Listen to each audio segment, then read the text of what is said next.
बोलिए भागवत भगवान की जय हो। हमने पूर्व प्रसंग में उत्तानपाद जी के वंश को श्रवण किया।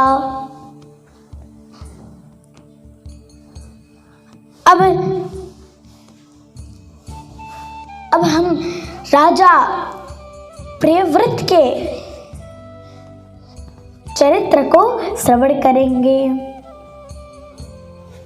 महाराज, पहले तो राजा परीक्षित जी ने श्री सुखदेव जी महाराज से प्रश्न किया। कहा,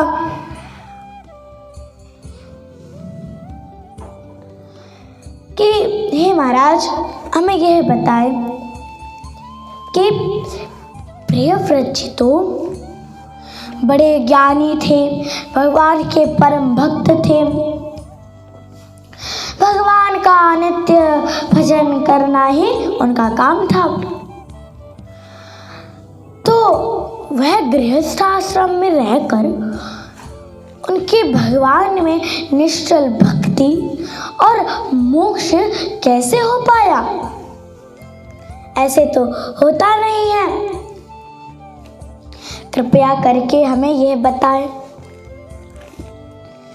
तब श्री सुखदेव जी महाराज कहते हैं, हे राजन, देखो,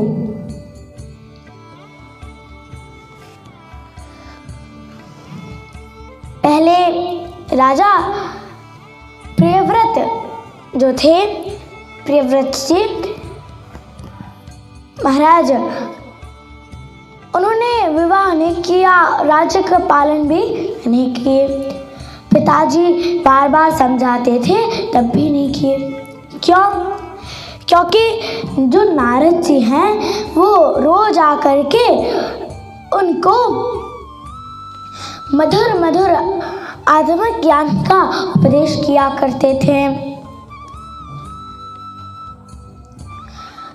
जिससे वह भगवान का भजन करते थे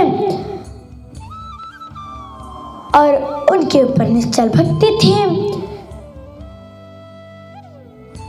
और वह कभी भी उन्होंने राज्य का पालन नहीं किया। बार बार पिताजी आकर समझाते थे, लेकिन नहीं करे। और अब महाराज वह बड़े परेशान हो गए। बाद में ब्रह्मा जी उनको जब पता चला, तब वह आए तो सिद्ध गंधर्व उनके बहुत सम्मान करते थे। तो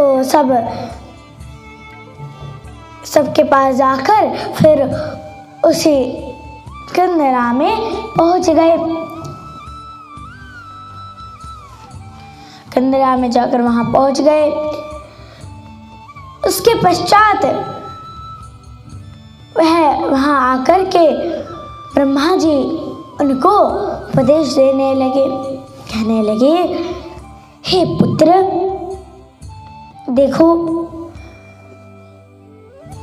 मैं भगवान के प्रेरणा से तुम्हें कह रहा हूँ, मुझे उसमें दोष न देना। देखो, विधि का विधान कभी कोई टाल नहीं सकता। जब भगवान ने मुझे प्रकट किया और कहा कि तुम सृष्टि करो, तो मैं ना भी नहीं कर सकता, तो मैंने सृष्टि करना आरंभ किया। उसी तरह भगवान की जब आज्ञा है, विधि विधान है, तो उसे तुम टालो मत। देखो, अभी तुम खूब राज्य का पालन करो, बाद में जाकर भगवान का भजन करना, फिर अपने स्वरूप में प्राप्त हो जाना। इस प्रकार से ब्रह्मा जी उनको समझा करके फिर अपने ब्रह्मलोक को चले गए। वह तो चले गए। इधर प्रियव्रत जी ब्रह्मा जी के कहने पर उन्होंने राज्य का पालन करना आरंभ किया। राज्याभिषेक हुआ, उनको राजा बनाया गया।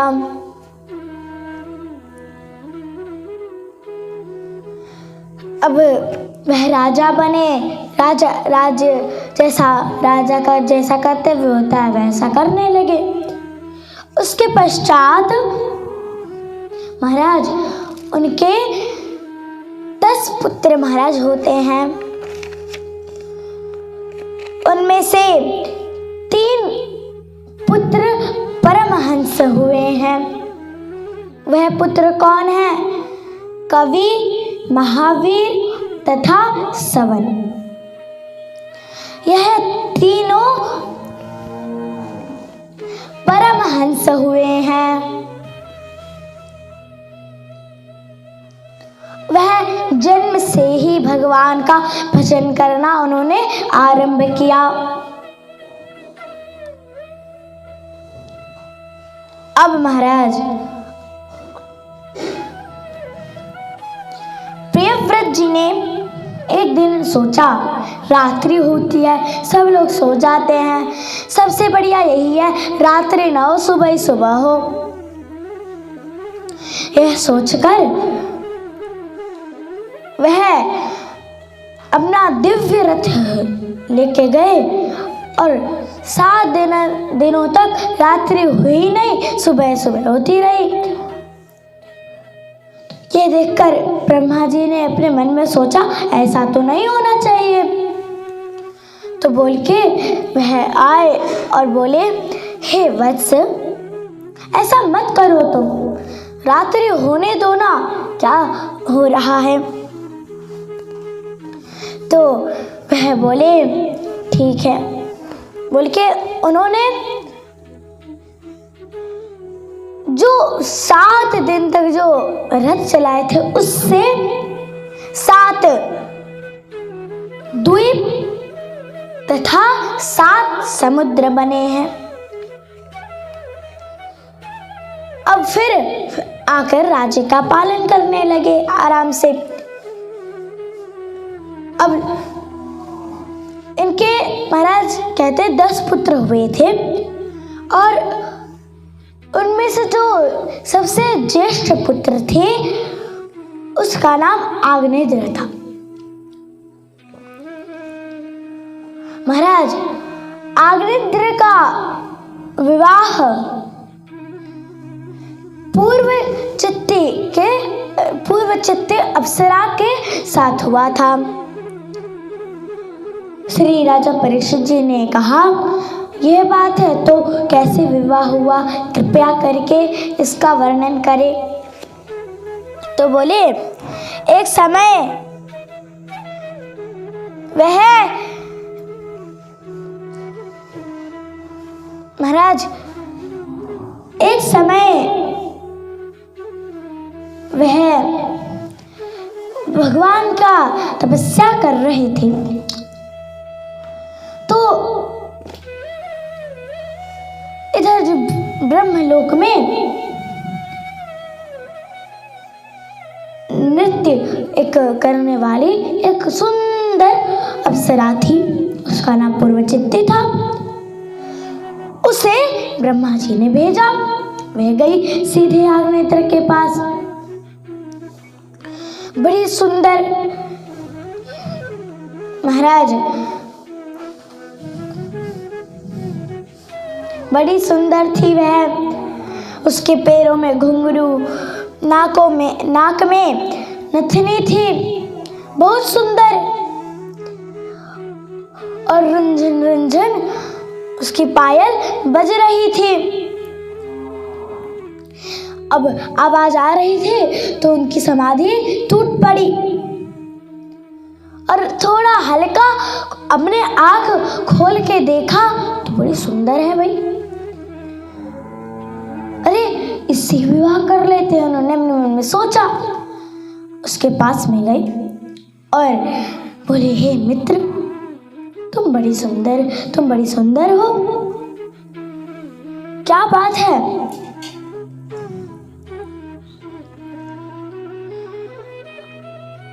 अरे मुझे तो ऐसा लग रहा है कि ब्रह्मा जी मुझसे खुश होकर और तुम्हें यहाँ भेजे हैं। तुम कितनी सुंदर हो। अरे देखो, जब तुम्हारी जो तुम्हारे पास ये गेंद है, यह जब तुम खेलते हो इनसे तो वायु से जो तुमने कपड़ा पहना है उससे वो हट जाता है, कटिभाग सब दिखने लगता है। तुम बड़ी सुंदर हो।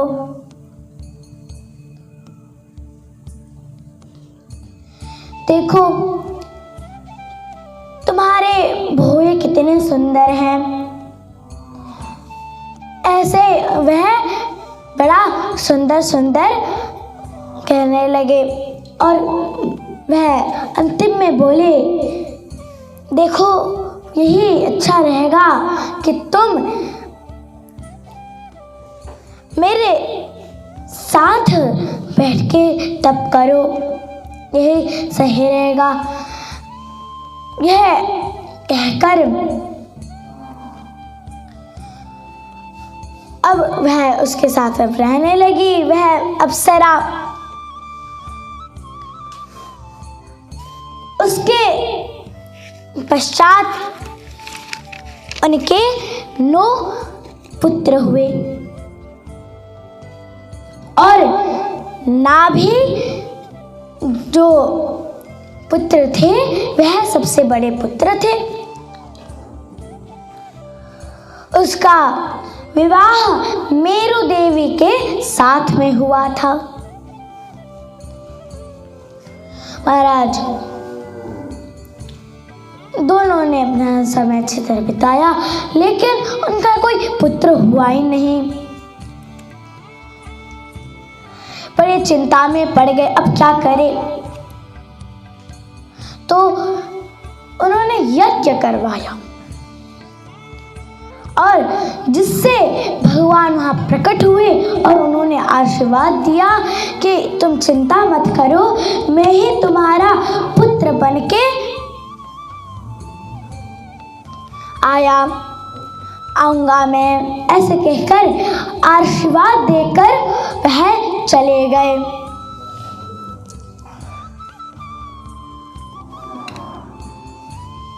अब बाद में समय आने पर भगवान ही स्वयं वहां प्रकट हुए। उनका वहां जन्म हुआ और उनका नाम ऋषभदेव रखा गया। बोलिए ऋषभदेव भगवान की जय हो। इस प्रकार से ऋषभदेव जी का जन्म हुआ। वह बड़े परम ज्ञानी सहनशील थे। महाराज एक समय क्या हुआ, इंद्र जो है उसने प्रतिस्पर्धा से उसने वर्षा ही नहीं की। तो ऋषभदेव जी ने अपने शक्ति से, क्योंकि उनके पास शक्ति भी थी, और उन्होंने अपने ही शक्ति से महाराज वर्षा की और सबको खुश किया। ये देखकर इंद्र लज्जित हो गया। महाराज फिर उसने अपनी पुत्री जयंती उसके साथ ऋषभदेव जी का विवाह हो गया। उन्होंने विवाह किया। उसके बाद उनके 100 पुत्र हुए। उनमें से सबसे ज्येष्ठ पुत्र भरत जी थे।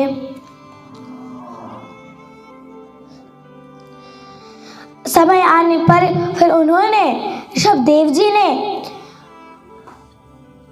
उनका राज्याभिषेक कर दिया, मतलब उनको राजा बना दिया गया। और फिर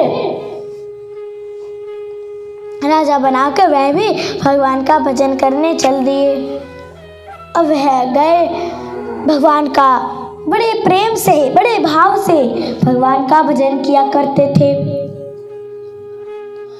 महाराज दिगंबर होके भगवान का भजन करते, कुछ कपड़ा नहीं पहने, ऐसे ही साधु बनके भगवान का भजन किया करते। करते करते कहीं आग जल रही थी, तो वहीं जाकर अचानक उनके महाराज मृत्यु हो गई। वह भगवान के धाम को फिर चले गए। बोलिए भागवत भगवान की जय।